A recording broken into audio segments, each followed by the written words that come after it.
unstoppable force. "Where's Abdul?" Her eyes swept the room for Yash's bodyguard. "He's checking the stage one last time. Rico and I were ironing out some tweaks to the speech. Did you check up on Nina?" "Your girlfriend is just fine." Nisha started tapping on her iPad with her usual focus. Everyone was in the zone. Yash never left the zone. The zone was his dominion. "She's seated next to the university chancellor. I'm sure she's charming the pants off him." Of course she was. With one last tap, Nisha finished what she was doing. "I just texted Nina, and she thanks you for checking up on her and wishes you luck, even though she knows you don't need it." Then, eternal romantic that she was, she sighed and gave Yash a smile that said, "You two are so adorable." Rico threw him a wary glance. As a man newly in love, he wasn't quite as convinced about Yash and Nina's romance, and people liked to claim that women were more intuitive than men. Rico was right to be skeptical. Sometimes Yash wondered how more people didn't see through his arrangement with Nina.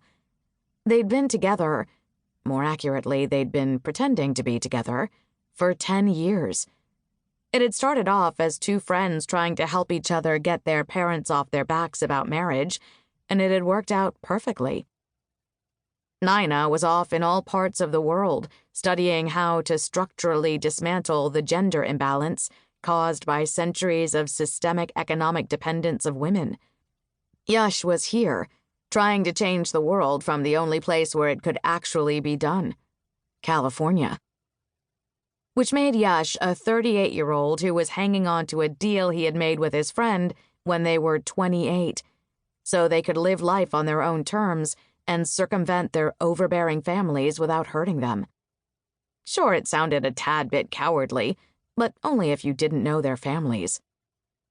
The added bonus of not needing to expend energy on a relationship had meant undistracted focus on their work for both of them. Sure, it was unromantic, but romance hardly got things done. Rico pressed his phone to his ear. "They're ready for us. We've got to kill this one, Raje. We've got to put some distance between Cruz and you in the polls. I'm going to go get the crowd excited. Try to keep up." Thumping Yash on the shoulder in his star athlete way, he jogged out. Abdullah Khan, Yash's security guard, entered the holding room. "Rico's about to pour fuel on them. You ready to throw the match, boss?" A little morbid, but Yash loved it. He nodded. "Always ready." "Hey, Abdul, how's the baby?" Nisha asked. The burly giant, who could snap your neck with his bare hands and shoot you dead from 500 feet, went as soft and fuzzy as the teddy bear Yash had brought Abdul's newborn daughter yesterday. After seeing him hold the tiny pink bundle, Yash could not for the life of him stop thinking of the man as cuddly.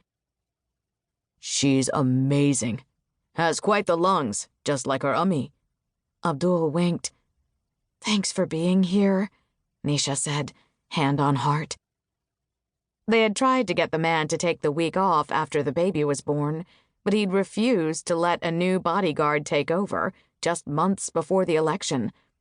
Abdul had been with Yash since the start of the campaign and knew only too well how hard it was for Yash to trust new people.